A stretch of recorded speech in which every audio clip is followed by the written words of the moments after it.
berkolaborasi dengan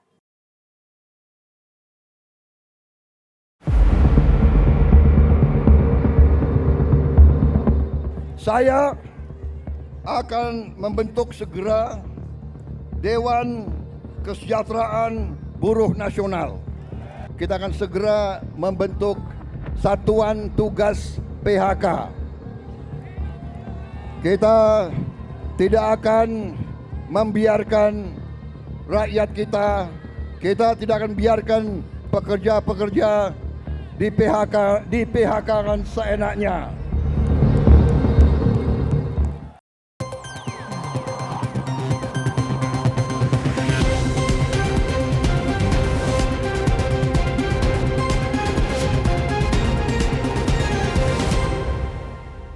Pemirsa, Presiden Prabowo Subianto dinyatakan sebagai pemimpin dunia dengan approval rating tertinggi di antara pemimpin negara G20 lain per April 2025. Presiden Prabowo Subianto menempati posisi teratas dengan tingkat kepuasan hampir 81%. Hal itu terungkap dalam unggahan Instagram The World in Maps berdasarkan Reuters Political Pulse. Tingkat kepuasan yang tinggi terhadap Prabowo disinyalir karena tindakannya yang dinilai cepat dalam menepati janji kampanye. Selain itu, pemirsa, Presiden Prabowo Subianto juga baru-baru ini mencatatkan sejarah baru dalam peringatan Hari Buruh 2025 dengan menjadi presiden pertama dalam 60 tahun terakhir yang hadir langsung di tengah-tengah ribuan buruh dalam perayaan May Day kemarin di Monas, Jakarta. Kehadiran Prabowo di tengah para buruh bukan sekedar simbolik. Dalam pidatonya, Presiden Prabowo menyampaikan serangkaian pernyataan penting dan janji yang menunjukkan komitmen nyata terhadap peningkatan kesejahteraan buruh di Indonesia.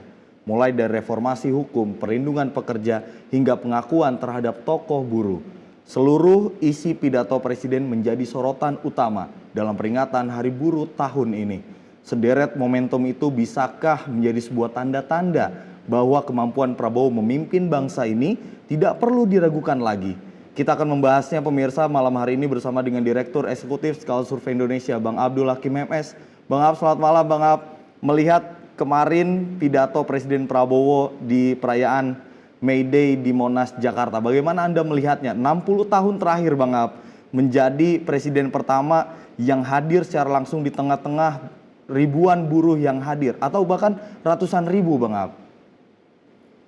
Baik Mas Andi, kita kemarin melihat memang sebagaimana yang telah dikemukakan oleh Mas Andi, sebuah sejarah yang itu terjadi baru untuk kedua kalinya setelah Presiden pertama Republik Indonesia melakukannya, yaitu Presiden Soekarno.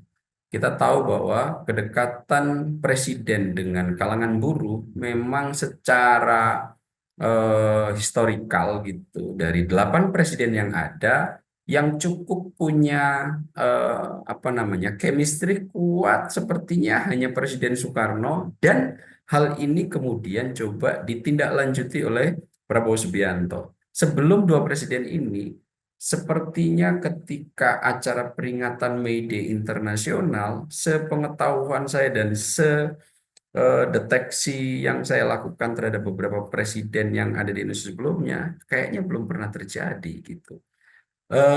Ini menunjukkan memang posisi dari presiden itu berada di sektor mana dalam konteks kebijakan yang dalam peringatan May Day 1 Mei yang menjadi peringatan Hari Buruh Dunia ini, itu kerap kali akan menimbulkan dua persepsi yang saling berlawanan, di mana isu-isu para pekerja akan dihadap-hadapkan dengan isu para pemberi kerja. Nah, biasanya kalau kita cek di beberapa presiden sebelum Pak Prabowo dan setelah Presiden Soekarno, isu-isu yang melingkupi kaum buruh ini banyak yang tidak kemudian dinomorsatukan gitu. Kenapa? Karena presiden-presiden sebelum Pak Prabowo, asumsi saya, itu memang banyak di backup oleh mereka-mereka yang secara kapital besar gitu. Nah, situasi ini agak cukup berbeda dengan Prabowo Subianto. Itu kenapa saya melihat adanya pilihan utama Pak Prabowo untuk berada di sisi buruh dinikmati betul itu oleh Pak Prabowo Subianto. ketika Pak Prabowo hadir ke lapangan Monas yang hampir ratusan ribu, 200 ribu kalau rilisnya kita terima dari para kepala serikat buruh gitu. Pak Prabowo maraton menyelami mereka sebelum naik dan duduk di atas panggung ke sisi kiri, ke sisi kanan. Dan yang paling unik Pak Prabowo ketika pidato gitu. Cukup cair, cukup menikmati, tidak pakai bahasa formal, gaya genuinnya dikemukakan secara alami gitu dan mereka menerima gaya yang seperti ini dari Pak Prabowo juga cukup happy itu saya lihat dari para buruh ini. Dan kalau kita kembali ke momen ketika Pak Prabowo hadir itu, ya ini adalah sejarah baru bagi pemerintahan kita di mana isu-isu kaum buruh betul-betul menjadi perhatian serius setelah Presiden pertama Republik Indonesia, Presiden Soekarno. Bang Ab, sebelum kita membahas soal beberapa poin yang tadi sudah saya sampaikan bahwa pidato dari Presiden Prabowo Subianto ini ada sejumlah janji yang disampaikan kepada para buruh. Tapi yang menarik tadi sebelum kita lanjut ke sana soal bagaimana gaya bahasa Presiden saat kemarin. Ini menarik sekali, ngomong tanpa bahasa formal seperti itu, ngomong gue dan lain-lain seperti ini. Bro, kalau Anda melihatnya Bang Ab, sebenarnya sikap Presiden Prabowo ini seperti apa sih? Atau bagaimana karakteristik seorang Prabowo? Karena yang kalau kita ketahui dari figur luarnya kalau kita melihat adalah orang yang tegas, kaku seperti itu. Kemudian yang diperlihatkan kemarin saat acara May Day adalah sosok lainnya Presiden. Sebenarnya ini kalau Anda melihatnya bagaimana Bang Ab? Ya, gaya komunikasi Pak Prabowo ini sangat adaptif dalam pandangan saya, Mas Andi ya. Pak Prabowo sepertinya tahu persis di mana harus menghadapi secara formal maupun di mana harus menghadapinya secara casual gitu. Kita lihat kalau Pak Prabowo sedang dalam forum-forum internasional, bagaimana di Antalya Forum menjawab pertanyaan-pertanyaan terkait isu-isu internasional, bagaimana Pak Prabowo yang membuat saya merinding mengkritisi total oleh negara-negara maju yang ketika datang ke negara-negara Global South atau negara-negara wilayah selatan yang rata-rata miskin dan berkembang, mengajari negara-negara tersebut harus berperilaku seperti apa. Dan Pak Prabowo mengatakan ketika kita ikut loh, pada saat yang sama malah negara-negara yang ngajarin kita itu ketika situasi itu ada di depan mata, misalnya soal Palestina, mereka semua tutup mata. Padahal negara-negara global South, termasuk salah satunya Indonesia, mengikuti patuh tunduk terhadap rambu-rambu dan rute yang mereka berikan. Ini disampaikan secara formal dengan argumentasi yang kuat, dengan sangat sederhana, tapi sangat sistematis.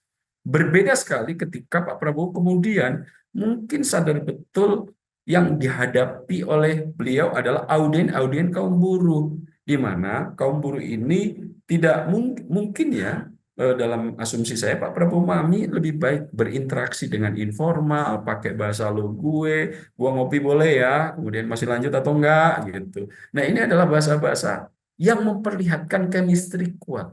Sepertinya memang Pak Prabowo sudah banyak punya ikatan dengan komunitas-komunitas buruh ini sehingga Pak Prabowo bisa dengan begitu santai menghadapi mereka, bisa begitu luas untuk menerima saran-saran dari para pimpinan buruh yang unik kemarin Mas Andi disampaikan langsung berdiri sejajar ada 4 orang yang pamungkasnya adalah Said Iqbal.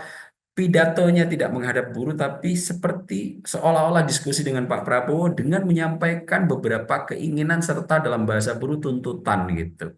Kemudian itu direspon dengan cukup oke oleh Pak Prabowo ketika sambutan dengan bahasa informal seperti yang kita lihat kemarin, luas, cukup punya bonding dengan para buruh, bahkan Pak Prabowo sempat menukil tuh 5 kali maju, kemudian 4 kali kalah, untuk maju yang ketiga baru terpilih. Tapi Pak Prabowo mengucapkan terima kasih betul karena para kaum buruh ini selalu berada di belakang Prabowo Subianto. Itu bukan dalam arti ansih, tapi dalam arti apresiasi bahwa memang Pak Prabowo ingin merangkul semua stakeholder yang ada untuk diupayakan menjadi emulsi politik yang ini nanti akan berimplikasi pada stabilitas dan mulusnya program yang diharapkan bisa berjalan lancar oleh Prabowo Subianto, Mas Andi. Dan saya pikir ini adalah kemampuan di atas rata-rata komunikasi, gaya penyampaian yang dimiliki oleh Prabowo Subianto, Mas Andi.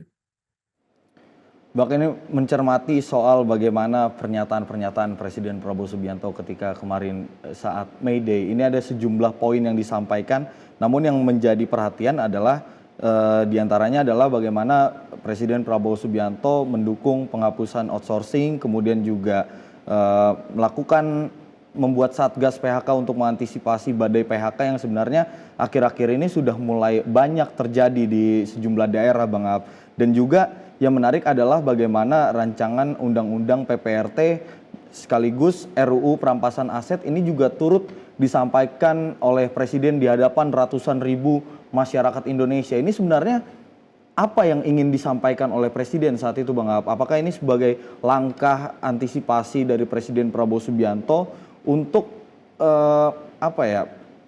melakukan upaya-upaya yang meyakinkan masyarakat di tengah-tengah isu-isu yang terjadi akhir-akhir ini, Bang Ab?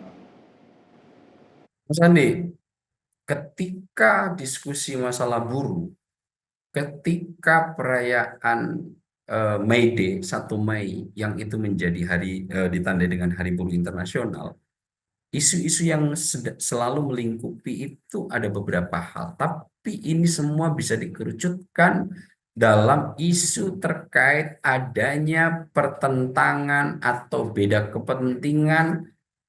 Di satu sisi adalah buruh, di sisi yang lainnya adalah para pemberi kerja, atau ini yang kita sebut sebagai bos gitu ya. Nah, relasi di antara dua ini selalu menjadi isu penting dan isu krusial, terutama sejak era industrialisasi. Dan ini memang isunya sejak zaman kuno sampai detik ini menjadi persoalan yang tidak kunjung usai untuk diperdebatkan. Kenapa? Karena isu antara pemberi kerja dan juga isu yang mengerjakan sesuatu, banyak kesenjangan kepentingan yang berada di antaranya. Contoh paling paling sederhana ya, isu yang tidak kemudian tuntas untuk diperdebatkan baik itu dalam forum formal maupun informal. Misalnya nih ya, persoalan-persoalan tentang kesenjangan kepentingan, produktivitas melawan kesejahteraan. Bagaimana perusahaan, industri, para pemberi kerja mengutamakan produktivitas di tengah kemudian kadang-kadang ini menihilkan kesejahteraan para pekerja. Ini menjadi isu yang tidak ada henti-hentinya tentang upah dan kompensasi. Kemudian persoalan tentang jam kerja dan beban kerja. Ini juga banyak betul diskusi dan salah satunya sampaikan oleh para petinggi-petinggi kaum buruh yang langsung mengemukakan sambutan di depan Pak Prabowo. Belum lagi misalnya tentang job security yang ini ketika saya ambil contoh yang paling mutakhir dalam konteks Indonesia, pilotnya Silitek. Ratusan ribu terancam PHK. Dan yang seperti ini kan kemudian menimbulkan persoalan serius. Kemudian bagaimana pekerja untuk memiliki hak berserikat dan hak berpendapat serta hak mengekspresikan diri. Nah, isu-isu yang semacam ini terus akan menggeliat, akan menyeruak pada saat perayaan Hari Buruh Internasional. Bahkan kemudian isu-isu ini akan terus menjadi poin-poin perjuangan di mana kemarin itu ada 6 tuntutan yang langsung disampaikan oleh para pekerja atau pimpinan para pekerja ini kepada Pak Prabowo. Nah, isu-isu ini semestinya terkadang dalam beberapa presiden terakhir di Indonesia sisinya agak kurang balance itu, Mas Andi. Di mana sisi biasanya para pemberi kerja itu jauh lebih diutamakan daripada sisi dari penerima kerja atau buruh. Nah, uniknya untuk yang kemarin Pak Prabowo meresponnya dengan sangat berbeda. Apa itu? Ketika tuntutan 6 poin disampaikan kepada Pak Prabowo, akhirnya ketika sambutan Pak Prabowo yang memang saya lihat selama beberapa bulan terakhir, 4,5 bulan menjelang 5 bulan pemerintahnya selalu memilih untuk memprioritaskan kebijakan dalam piramida sosial terbawah, mayoritas ya, meskipun tidak meninggalkan tengah dan atas, itu akhirnya merespon total tuntutan itu dengan langkah konkret. Waktu itu Pak Prabowo menyebut sebagai hadiah, maka eksekutif bersama dengan DPR yang waktu itu Pak Prabowo menyebut langsung ada nama Wakil Ketua DPR Profesor Sufmi Dasko Ahmad yang turut mendampingi, pun saya lihat juga dalam deretan itu hadir Ketua DPR Mbak Puan Maharani, Menko Perekonomian juga hadir, memberikan hadiah nomor 1 nih ya, Pak Prabowo akan segera membahas dan mengesahkan rancangan undang-undang PPRT. Undang-undang yang sejak 2004 mencoba disuarakan kaum buruh, baru setelah 21 tahun ini mendapatkan respon serius dari Prabowo Subianto. Dan sebelum Pak Prabowo mengatakan itu, para pimpinan buruh terkait rancangan undang-undang ini sudah diskusi di DPR loh. Waktu itu bersama dengan Profesor Sufmi Dasko Ahmad dan juga beberapa menteri. Waktu itu saya lihat sehari sebelum May Day, tepatnya tanggal 30-an kalau nggak salah, hadir juga itu Pak Teddy, kemudian hadir juga Mensesnek Mas Pras, yang kemudian pada saat perayaan itu di DPR sudah dijanjikan oleh Bang Dasko untuk pembahasan rancangan undang-undang perlindungan pembantu rumah tangga ini akan segera dibahas, dan targetnya menurut Pak Prabowo 3 bulan sepertinya akan sudah bisa diselesaikan. Ini adalah representasi perhatian serius Pak Prabowo. Kenapa Mas Andi? Karena pembantu rumah tangga itu sampai detik ini jumlahnya sangat banyak. Pekerjaannya itu kadang-kadang bahkan tidak manusiawi dalam tanda kutip. Bisa mereka yang tinggal di rumah pemberi kerja 24 jam dalam 7 hari, coba bayangkan tanpa istirahat. Dan saat ini secara formal tidak ada undang-undang yang memayungi. Bahkan kadang-kadang beberapa PRT ini, baik yang di dalam maupun yang di luar negeri, tidak memiliki hak sedikit pun dan diperlakukan secara semena-mena. Tidak ada rekognisi di situ dan tidak ada perlindungan. Nah, saya nukil baru 1 ini, itu menjadi contoh sederhana bagaimana concernnya Pak Prabowo untuk meniti kebijakan yang memang berada di sektor paling bawah piramida sosial. Siapa? Pembantu rumah tangga. Dan ini ditargetkan oleh Pak Prabowo selesai dalam 3 bulan. Dan apa yang difokuskan? Pengakuan serta perlindungan total terhadap pembantu rumah tangga. Ini 21 tahun diperjuangkan baru di era Pak Prabowo. Dalam rangka 1 Mei peringatan Hari Buruh Internasional, ini menjadi perhatian. Ini baru 1 contoh yang saya berikan sebagai sampel bahwa kebijakan Pak Prabowo saat ini memang betul-betul berada di rute piramida sosial paling bawah, Mas Andi.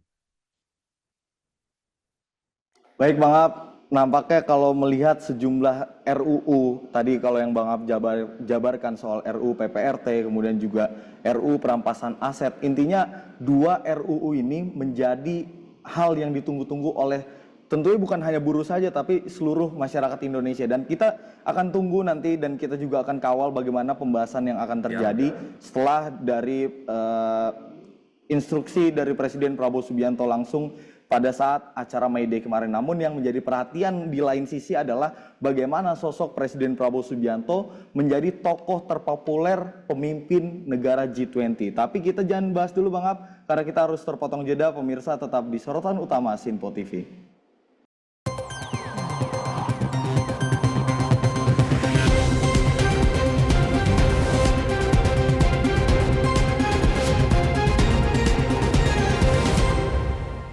Halo pemirsa, kami kembali hadir dengan sejumlah informasi yang kami himpun dari berbagai penjuru dunia. Rangkaian informasi yang membuat akhir pekan Anda begitu bermakna. Sebuah kelompok di Afrika Selatan memberikan layanan pertunjukan film dengan tenaga surya. Berita yang menjadi sorotan media dari dalam dan luar negeri, kami hadirkan untuk menemani pekan Anda dalam Sinpo Dunia Sepekan, Sabtu dan Minggu pukul 9 pagi, hanya di Sinpo TV.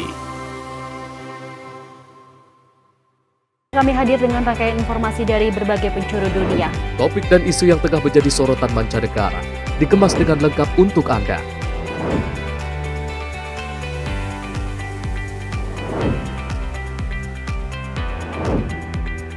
Peristiwa penting yang terjadi dari berbagai belahan dunia kini hadir dalam Sinpo Dunia setiap Senin hingga Jumat pukul 7:30 malam hanya di Sinpo TV.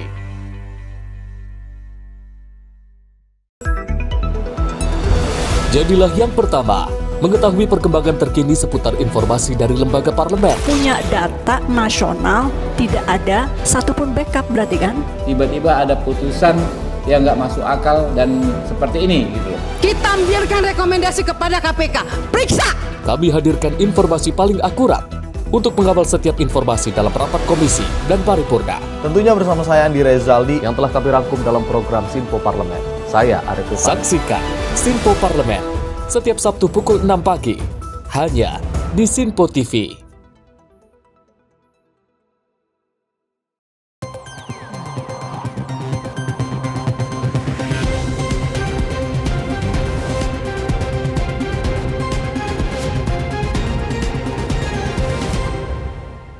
Terima kasih pemirsa, Anda masih di sorotan utama Sinpo TV, masih membahas seputar bagaimana kehadiran Presiden Prabowo Subianto di tengah-tengah ratusan ribu buruh yang hadir pada saat perayaan May Day di Monas, Jakarta pada beberapa hari yang lalu.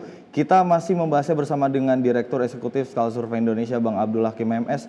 Bang Ab kembali melanjutkan tadi kalau sempat dijabarkan terkait bagaimana peran dari Presiden Prabowo Subianto yang bahkan selama 60 tahun terakhir Presiden Prabowo Subianto adalah presiden pertama yang hadir di tengah-tengah buruh setelah sebelumnya dilakukan oleh Presiden pertama Indonesia Soekarno. Sebenarnya yang mau jadi saya pertanyakan adalah bagaimana peran dari Presiden Prabowo Subianto terhadap buruh, hubungannya bagaimana sih Bang Ab? Ya, sebagaimana telah kita ulas tadi, Mas Andi ya, bahwa hubungannya cukup cair, kemudian dalam komunikasinya, chemistry-nya bisa cukup lekat, cukup berpadu padan gitu ya, dan Pak Prabowo sangat menikmati itu. Dan bukti lain bahwa Pak Prabowo memiliki chemistry dan perhatian serius, tadi kan di akhir segmen sudah saya sebut, ada upaya serius Pak Prabowo untuk memperhatikan isu-isu yang sedang melingkupi mereka. Di mana salah satu hadiah yang diberikan oleh Prabowo Subianto yang itu sudah diawali oleh orang terdekat dan kepercayaan beliau yaitu Profesor Sufmi Dasko Ahmad yang saat ini posisinya menjadi Wakil Ketua DPR, itu kemudian memberikan hadiah dalam tanda kutip dalam peringatan Hari Buruh Dunia ini dengan akan segera membahas rancangan undang-undang perlindungan pembantu rumah tangga. Itu jauh sebelum disampaikan oleh Pak Prabowo, Bang Dasko sudah mencoba untuk memformulasikannya dengan petinggi-petinggi atau ketua-ketua serikat pekerja. Itu baru dari sektor. Perhatian serius Pak Prabowo yang kemudian memilih lebih banyak berada di sisi kalangan buruh juga kemarin tercermin loh Mas Andi. Di mana Pak Prabowo kemudian akan mencoba membentuk lembaga yang akan menjadi penasehat dirinya dalam rupa institusi Dewan Kesejahteraan Buruh Nasional. Pak Prabowo sendiri langsung menyinggung itu dan tugas mereka adalah merumuskan, memformulasi semua persoalan-persoalan yang sedang dihadapi buruh, kemudian mencoba untuk menyusunnya agar nanti bisa diberikan nasihatnya kepada beliau. Nah, Dewan Kesejahteraan Buruh Nasional ini nanti akan menjadi backbone penting Pak Prabowo dalam menelaah persoalan buruh ini seperti apa wujudnya dan bagaimana nanti memfollow up masukan-masukan yang akan diberikan oleh lembaga ini. Tidak hanya itu, Pak Prabowo cukup tegas. Meskipun tidak bisa akan dieksekusi dalam waktu segera, Pak Prabowo berjanji akan melakukan penghapusan outsource, di mana itu menjadi roh undang-undang Omnibus Law di ketenagakerjaan yang beberapa waktu lalu menuai banyak kritik keras dari para kaum buruh yang berulang-ulang kali harus menyampaikan aspirasinya di depan gedung DPR. Ini juga nanti akan diwadahi oleh Prabowo Subianto. Belum lagi beberapa pekan sebelum ini orang kepercayaan Prabowo Subianto yang salah satunya adalah Profesor Sumi Dasu Ahmad bersama dengan Mensesnek Prasetyo Hadi dan juga Seskap Pak Teddy itu juga sudah berdiskusi cukup intens dengan para ketua serikat pekerja untuk membentuk Satgas PHK gitu. Di mana saat ini PHK ini merupakan ancaman serius di tengah ketidakstabilan situasi global dan kasus yang terakhir yang sempat kita tadi nukil sejenak, misalnya pilotnya Sritek, sebuah perusahaan tekstil yang kemudian saat ini juga akan coba ditelusuri oleh Kejaksaan Agung gitu. Nah, hal-hal untuk proses PHK ini juga sudah banyak diantisipasi untuk diurai persoalan-persoalannya di mana agar nanti solusinya bisa menjadi cepat dan respon Pak Prabowo bisa menjadi segera gitu. Maka Satgas PHK telah disusun formatnya oleh Wakil Ketua DPR, kemudian Mensesnek Prasetyo Hadi dan juga Sekap. Ini juga saya lihat sebagai bentuk keseriusan Pak Prabowo untuk memilih di sisi buruh gitu. Dan yang paling terakhir kemarin menjadi catatan saya adalah sebagai tanda simbol Pak Prabowo akan berada di sisi buruh adalah jika memang itu diperkenankan oleh para serikat pekerja seluruh Indonesia akan menjadikan Marsina sebagai sosok yang akan dinobatkan menjadi pahlawan nasional. Marsina akan menjadi simbol bahwa para pekerja itu bukan kelas yang harus dinihilkan, akan tetapi yang harus kemudian ditempatkan pada posisi terhormat karena profesinya juga menjadi sokok guru dalam konteks perekonomian nasional yang cukup serius. Nah, yang semacam ini saya melihat memang Pak Prabowo sedang berdiri betul di sisi buruh dalam konteks perayaan May Day kemarin. Semua 6 tuntutan, salah satunya perampasan aset, itu menjadi tuntutan kaum buruh dan Pak Prabowo ini segera meresponnya dengan cukup tegas bahwa maling-maling itu jangan lagi kau melakukan itu. Hai maling-maling, jika kau masih melakukan itu, maka nih presidennya gue nih. Itu juga cukup kuat disampaikan oleh Prabowo Subianto. Namun Mas Andi ya, meskipun saat ini Pak Prabowo itu sudah berada di kalangan buruh, bersama buruh dan kemudian banyak mewadahi kepentingan dan tuntutan mereka, akan tetapi tidak pernah melupakan kaum-kaum pemberi pekerja. Makanya Pak Prabowo dalam sambutannya juga sempat menukil tuh, saya punya teori baru, teori menurut Pak Prabowo sendiri bahwa nanti kalau buruh sejahtera, perekonomian akan segera tumbuh baik. Akan tetapi Pak Prabowo juga sempat menyematkan kalimat buruh juga harus dipungut pajaknya dikit-dikit nggak apa-apa ya gitu. Tapi kemudian dalam waktu bersamaan Pak Prabowo tidak meninggalkan oleh para pemberi kerja. Waktu itu hadir juga Pak Rosan Muslani, Pak Anindya Bakri dan lain-lain sebagai representasi dari kaum pemberi kerja. Dan komitmen Pak Prabowo untuk mempertemukan kepentingan di antara dua institusi ini, wadah ini akan segera melakukan pertemuan di Istana Bogor, ini kalimat Pak Prabowo, untuk mendiskusikan dua kepentingan yang kadangkala memang di banyak negara akan saling berbenturan secara kuat. Satu sisi mengandalkan produktivitas dan profit, satu sisi ingin memperjuangkan kesejahteraan dan kemanusiaan dalam sektor pekerja, akan coba diwadahi Pak Prabowo dalam diskusi di Istana Negara Bogor. Nah, saya lihat situasi-situasi yang semacam ini meskipun Pak Prabowo saat ini banyak memilih pada posisi buruh, akan tetapi kemudian tidak serta-merta pemikirannya biner, dikotomis, yang akhirnya kemudian mencoba membuat forum baru nanti di Istana Bogor untuk mendiskusikan di mana titik temu antara kepentingan kaum pemberi kerja dan kaum penerima kerja, dalam bahasa yang lain adalah buruh. Tentu hal-hal yang semacam ini membuat saya cukup kagum dalam tanda kutip ya, karena Pak Prabowo cukup bijak dalam konteks bagaimana mewadahi situasi-situasi yang ada ini di tengah saat ini isu-isu ketegangan kekuasaan masih cukup berlanjut, Mas Andi.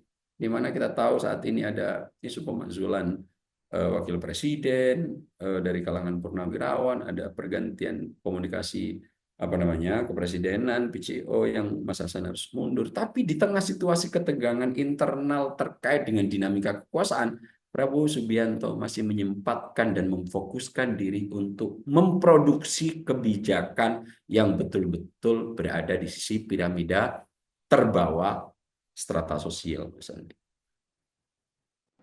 Baik Bang Ab, memang kalau mencermati dari sikap Presiden Prabowo Subianto, kalau yang tadi di akhir Bang Ab sempat menyinggung soal bagaimana di tengah-tengah sejumlah isu pemakzulan, kemudian ada juga isu terkait dengan mundurnya Kepala Kantor Komunikasi Kepresidenan, Presiden Prabowo Subianto tetap menempatkan dirinya di antara para buruh dan seolah-olah tidak terjadi hal seperti itu dan hanya fokus untuk memberikan sejumlah program ataupun janji untuk kesejahteraan bagi para buruh dan tentunya seluruh masyarakat Indonesia. Bang Ab, kalau mencermati dari sikap dan juga apa yang disampaikan janji-janji oleh Presiden Prabowo Subianto, ini juga ada kabar yang menarik soal bagaimana Presiden Prabowo Subianto menjadi pemimpin dunia G20 terpopuler, Bang Ab. Ini bahkan mengalahkan Presiden Prancis sebanyak 81%. Kalau Anda melihatnya Bang Ab, ini berdasarkan unggahan Instagram The World in Maps, berdasarkan sumbernya di Reuters seperti itu. Kalau Anda melihatnya tingkat popularitas atau approval rating yang diraih Presiden Prabowo Subianto yang sangat tinggi, ini melihatnya bagaimana Bang? Apakah sebuah hal yang wajar Presiden Prabowo Subianto mendapatkan itu karena track recordnya selama beberapa bulan kepemimpinannya Bang Ab? Iya Mas Indi, kalau kita bicara tentang approval rating yang diberikan oleh salah satu platform digital yaitu World in Map, karena saya lihat memang satu-satunya platform yang mengunggah ini itu adalah World in Map, meskipun World in Map itu menukil dari salah satu artikel Reuters pada bulan April. Sebetulnya apa yang dilakukan World in Map ini hanya sebetulnya buah dari kompilasi Mas Andi. Setelah saya telusuri, ternyata World in Map menukil dari Reuters, di mana Reuters itu rujukannya waktu itu adalah survei Kompas kalau nggak salah per 1 Januari. Nah, kemudian ini dikompilasi melalui political Reuters. Memang setelah saya cek ada versi Reuters yang kemudian membahas soal approval rating tinggi yang peroleh Prabowo Subianto. Kemudian World in Map menggunakan kompilasi ini untuk menyusun presiden-presiden yang ada di negara G20 dengan approval rating kinerja di negaranya masing-masing. Nah, di saat itu Indonesia menduduki posisi pertama dengan tingkat approval rating 81%. Yang saya catat Mas Andi ya, dan ingin saya garis bawahi, Reuters dalam mempublikasikan atau menulis artikel itu ada 2 catatan penting yang diberikan Reuters kenapa kemudian Prabowo Subianto itu memiliki tingkat approval rating yang sebegini bagusnya. Nomor 1, Prabowo Subianto selain kalau bahasnya Mas Andi itu mampu memenuhi janji-janji kampanyenya, kalau dalam versinya Reuters itu karena 2 hal penting ini mampu dijalankan para Prabowo dengan cukup oke. Nomor 1 itu tentang ketahanan pangan, food security gitu. Itu dipandang sebagai sebuah langkah yang cukup oke dari Prabowo Subianto sehingga isu ketahanan pangan ini membuat kepercayaan publik menjadi sangat luar biasa di awal pemerintahannya. Yang nomor 2 adalah kemampuan Prabowo Subianto untuk pengelolaan alutsista dalam sektor pertahanan. Waktu itu masih jadi Menhan, sehingga Prabowo Subianto betul-betul memberikan harapan baru terhadap masyarakat Indonesia dalam 2 sektor ini menjadi indikator awal Reuters dalam artikel publikasinya bahwa cukup wajar Prabowo kemudian memiliki tingkat approval rating yang cukup bagus. Tapi di luar apa yang dikemukakan Reuters, kalau kita lihat secara menyeluruh Mas Andi ya, bahwa Pak Prabowo selama hampir 4 bulan kebijakannya ini memang sebagaimana telah kita lihat, dan ini baru sehari yang lalu atau beberapa hari yang lalu pada saat media juga bisa kita amati dan bisa kita saksikan bersama, Pak Prabowo dalam kebijakannya itu memang memilih rute middle out development strategi. Apa itu? Yang selalu saya sederhanakan dengan bahasa tengah bawah. Dan dalam piramida sosial, tengah bawah ini jumlahnya sangat banyak, terutama yang kalangan piramida paling bawah. Pak Prabowo cukup concern terkait struktur sosial paling bawah ini. Subsidi listrik diberikan, makan untuk anak-anak dan ibu hamil diberikan. Sebagaimana di awal tadi Mas Andi, guru diperhatikan. Saat ini buruh, tuntutannya juga menjadi perhatian serius Pak Prabowo. Meskipun dalam saat bersamaan Pak Prabowo harus mengelola dinamika kekuasaan yang saat ini banyak tarik ulur dan tumpang tindih kepentingan di dalamnya. Nah, kalau melihat secara konteks keseluruhan ini, saya pribadi Mas Andi cukup bisa memahami kenapa kemudian tingkat approval ratingnya 81%. Kemudian bahkan tingkat kepercayaannya ada di atas 90% dari masyarakat Indonesia. Nah, situasi-situasi inilah yang kemudian jika lembaga internasional sekelas Reuters kemudian mencoba untuk mengulas itu dalam konteks approval rating yang diterima Pak Prabowo di antara negara-negara G20, presiden-presiden dari G20 itu yang paling tinggi, cukup bisa saya pahami karena sejauh ini kinerja dan performa serta fokus utama Prabowo Subianto memang cukup kelihatan ada di tengah bawah, atau dalam pandangan saya kasih konsep namanya middle out development strategy. Strategi pengembangan untuk middle outnya ke bawah gitu Mas Andi. Tapi dalam saat bersamaan tidak kemudian melupakan middle up-nya. Sebagaimana representasi dalam media kemarin, dua sektor, pemberi kerja dan penerima kerja hadir dalam waktu bersamaan. Tentu ini langkah yang cukup menjanjikan bahwa akan perbaikan Indonesia di masa yang akan datang, Mas Ade. Baik Bang Ab, ini kalau membahas soal bagaimana approval rating tertinggi dari Presiden Prabowo Subianto yang sangat begitu tinggi, yang menarik sebenarnya adalah yang menjadi pertanyaan saya, seberapa besar potensialnya Presiden Prabowo Subianto untuk memimpin panggung internasional, Bang Ab. Ini kalau kita melihat jejak track record Presiden Prabowo Subianto dalam kancah internasional kan cukup baik. Tapi kalau melihat potensinya, apakah potensi itu akan terjadi menjadi pemimpin di panggung internasional? Tapi jangan dijawab dulu Bang Ab, karena kita harus terpotong jeda. Pemirsa tetap di Sorotan Utama.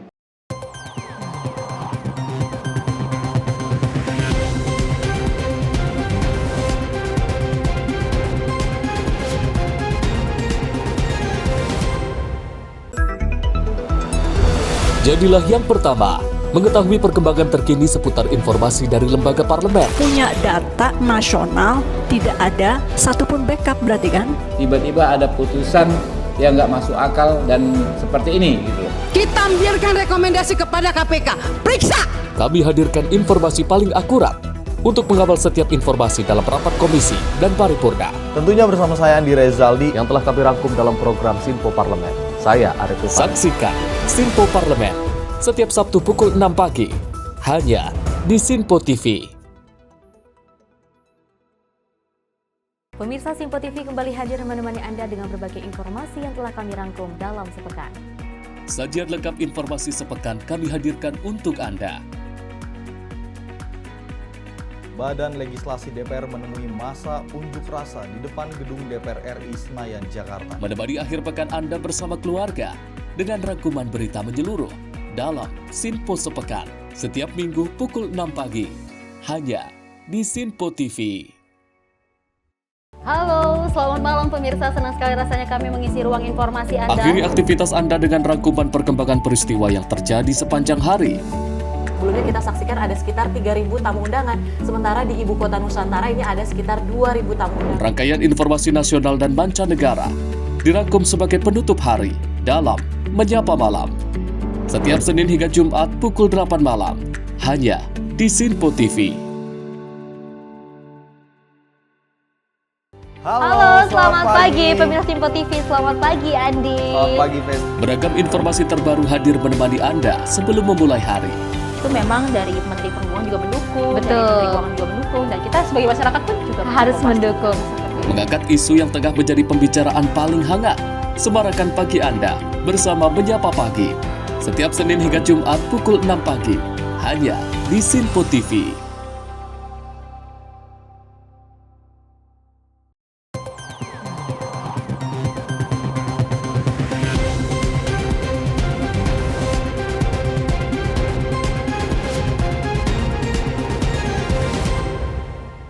Anda masih di sorotan utama pemirsa, masih bersama dengan saya Andi Rezaldi dan tentunya dengan narasumber kita Direktur Eksekutif Stal Survei Indonesia Bang Abdul Hakim MS. Bang Ab tadi sempat terpotong jeda membahas bagaimana approval rating tertinggi yang didapat oleh Presiden Prabowo Subianto di antara para pemimpin G20 menjadi yang terpopuler. 81%, bahkan kalau yang kita ketahui jika dibandingkan dengan pemerintahan sebelumnya, Presiden Jokowi hanya mendapatkan 65,1%. Sangat-sangat signifikan Bang Ab. Kalau melihat perbedaan yang cukup signifikan ini Bang, sebenarnya seberapa besar potensi Presiden Prabowo Subianto untuk menjadi pemimpin di panggung internasional Bang Ab? Mas Andi, tingginya approval rating yang diperoleh Prabowo Subianto bukan tanpa alasan, sebagaimana telah kita urai tadi di segmen kedua bagian akhir. Akan tetapi kalau kita lihat potensi Prabowo Subianto untuk kemudian juga bisa melejit di kancah internasional, saya dibuat merinding ketika kemudian menengok beberapa forum yang dihadiri oleh Prabowo Subianto. Dan dengan melihat fakta itu, sebetulnya kemampuan Prabowo Subianto di tingkat internasional sangat begitu mumpuni dan menguasai. Coba bayangkan Mas Andi ya, saya sempat menengok Antalya Forum pada saat itu ketika Prabowo Subianto melakukan kunjungan ke beberapa negara. Salah satunya adalah Turki. Di Antalya Forum itu adalah forum yang cukup bergengsi. Prabowo Subianto kemudian diwawancara bagaimana pandangan Prabowo Subianto terkait politik global.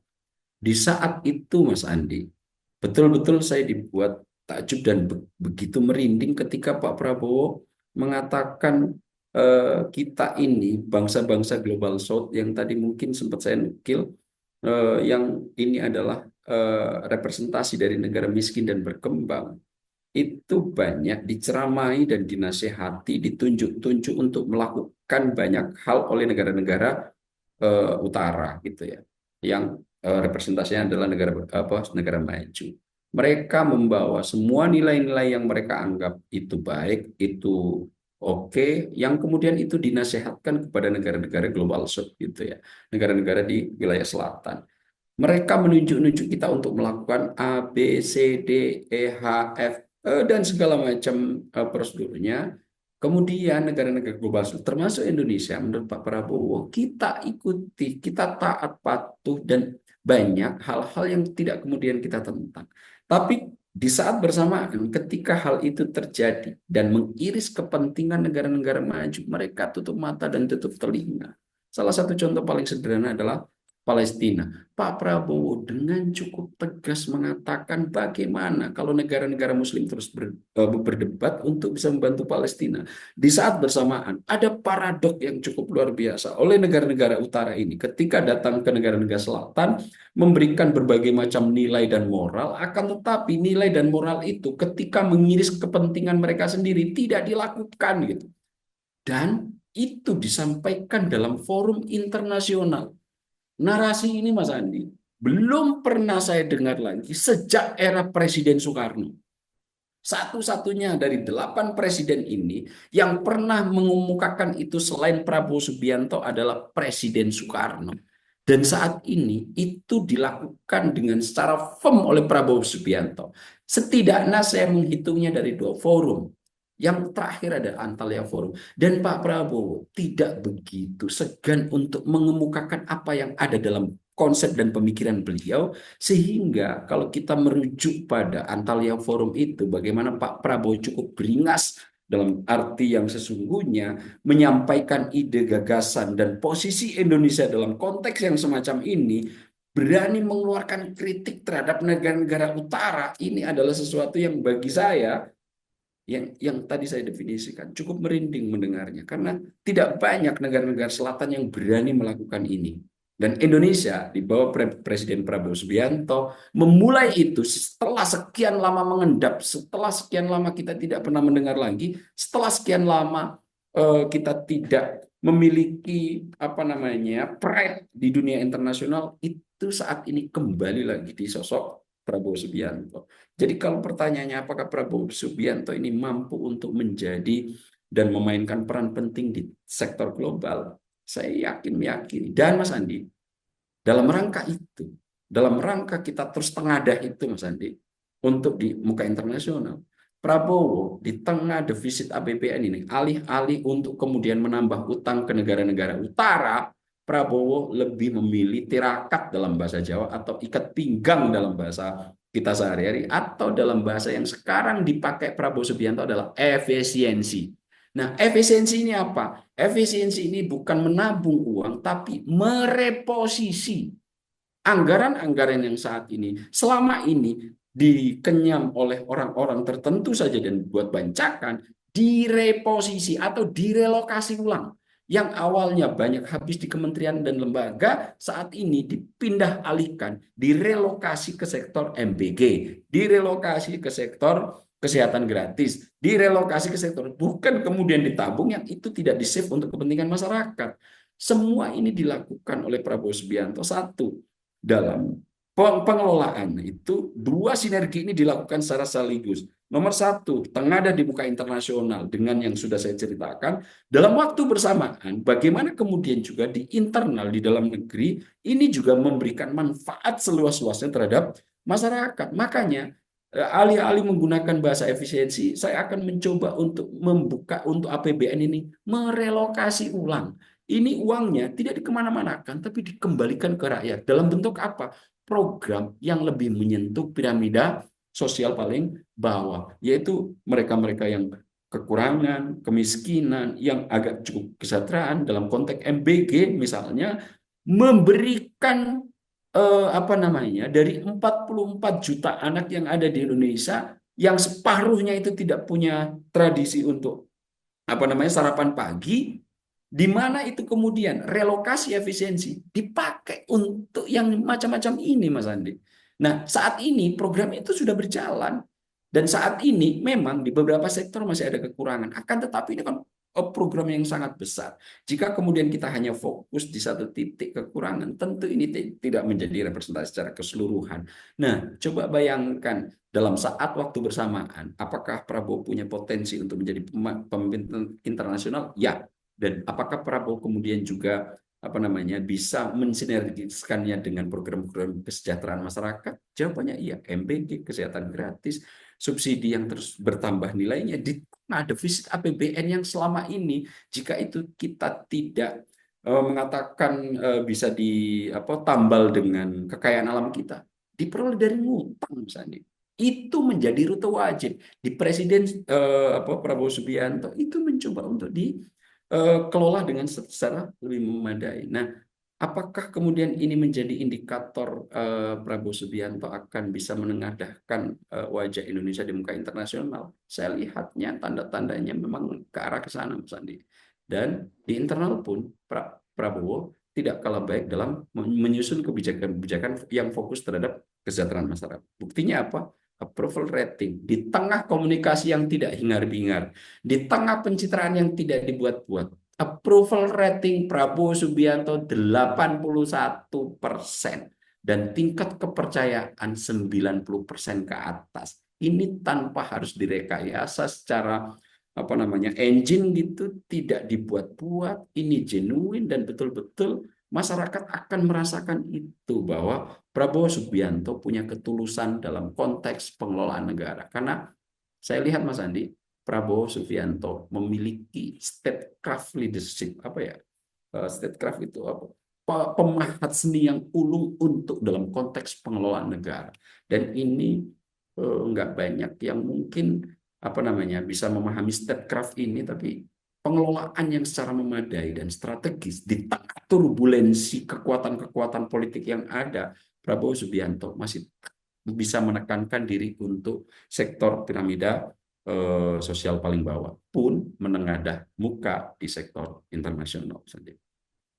Oke Bang Ab, menarik perihal Presiden Prabowo Subianto yang tadi sebenarnya kalau melihat dari potensinya sangat tinggi untuk menjadi pemimpin di forum-forum internasional. Tapi yang terjadi saat-saat ini adalah yang menjadi sorotan, mengapa framing untuk mendowngrade sosok Presiden Prabowo Subianto ini masif dilakukan Bang Ab. Bukan hanya di media saja, tapi juga di sosial media ini juga terus masif dilakukan. Ini sebenarnya apa yang terjadi Bang Ab? Mengapa framing-framing terkait dengan Presiden Prabowo Subianto dan juga orang-orang terdekatnya ini selalu dimasifkan di sosial media Bang Ab?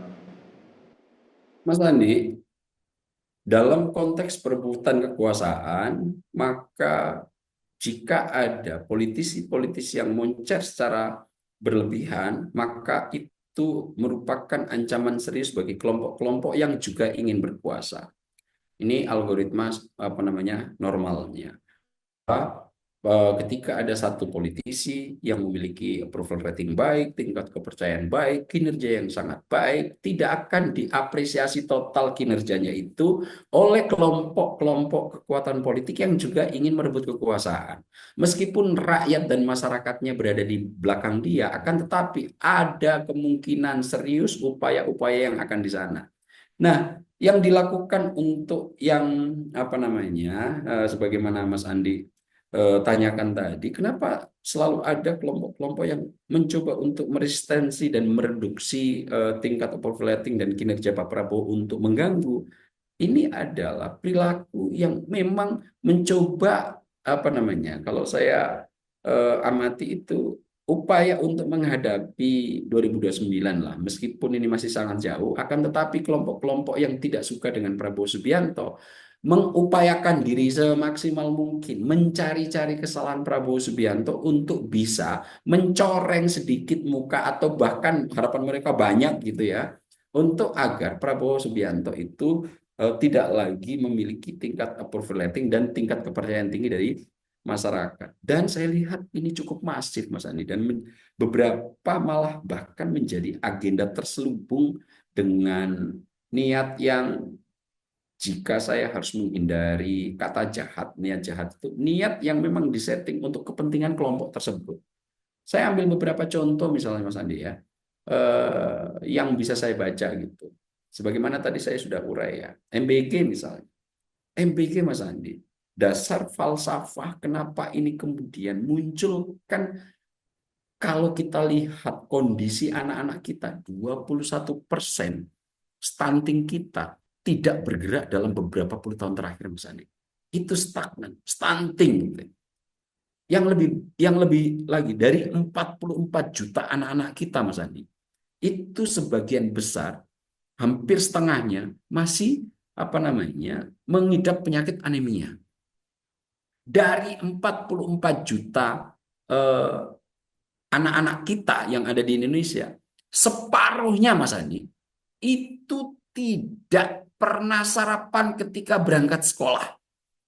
Dari 44 juta anak-anak di Indonesia Mas Andi, 2/3-nya tidak punya tradisi makan sehat. Coba bayangkan Mas Andi. Padahal penelitian menunjukkan bagi anak-anak yang ketika berangkat sekolah nutrisinya terpenuhi, itu akan sangat membantu konsentrasi sehingga penyerapan kognisi baru, pengetahuan baru akan sangat mudah untuk dicerna dan dipahami.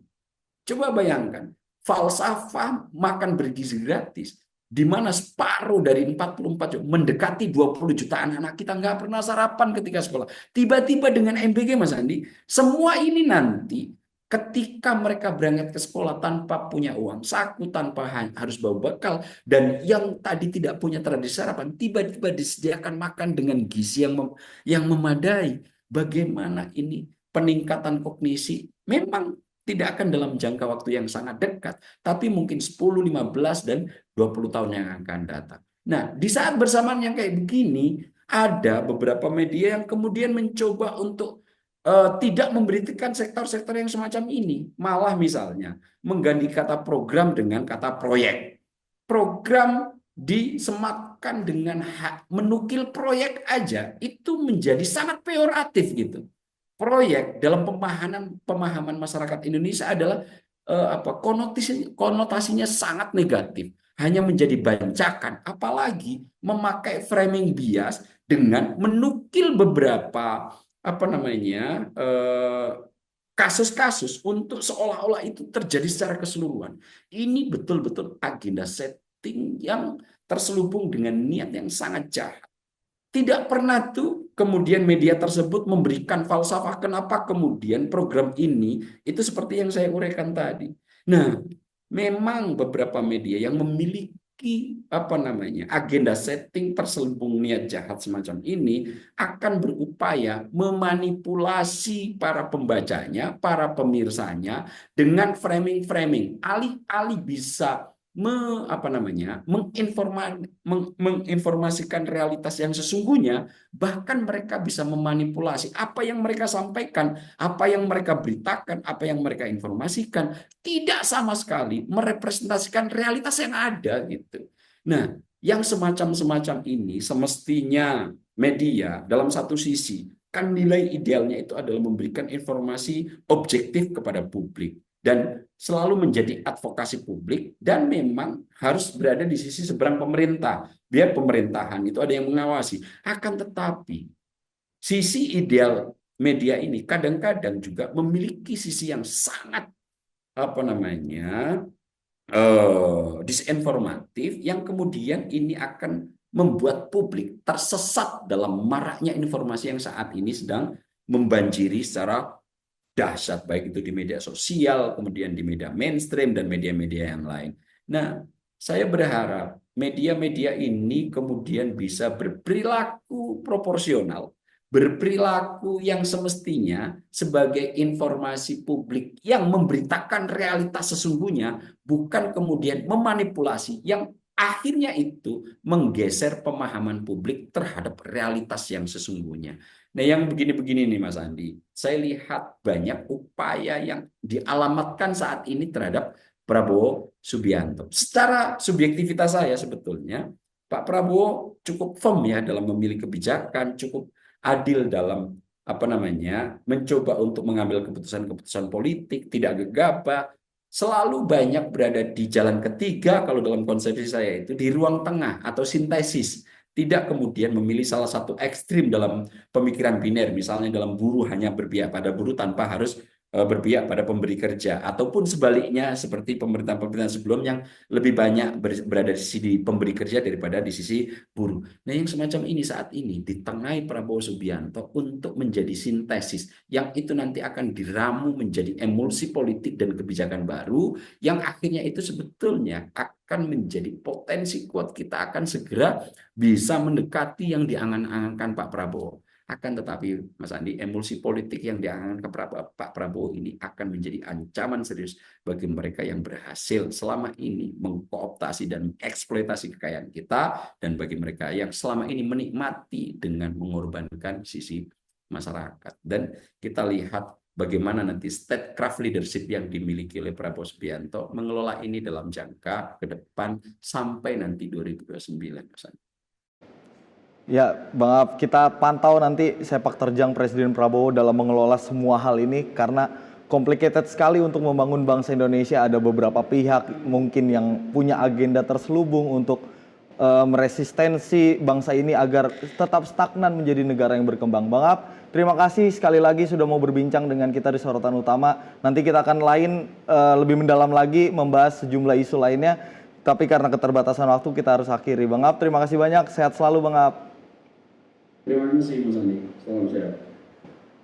Pemirsa, aksi kriminal memanglah jahat.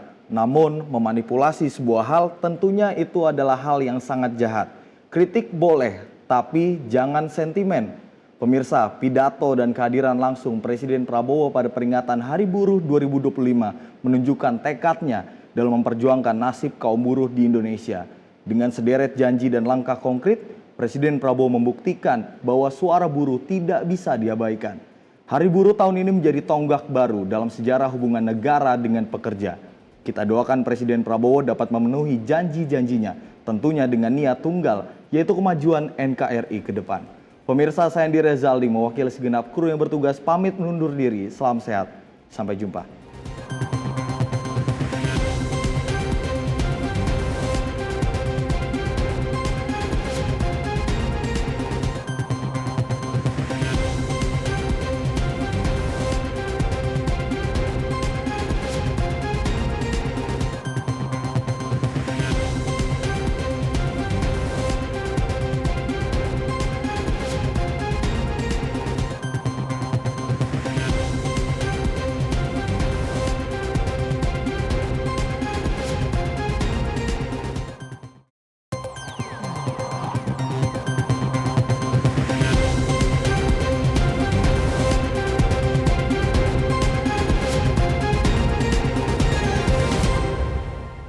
Berkolaborasi dengan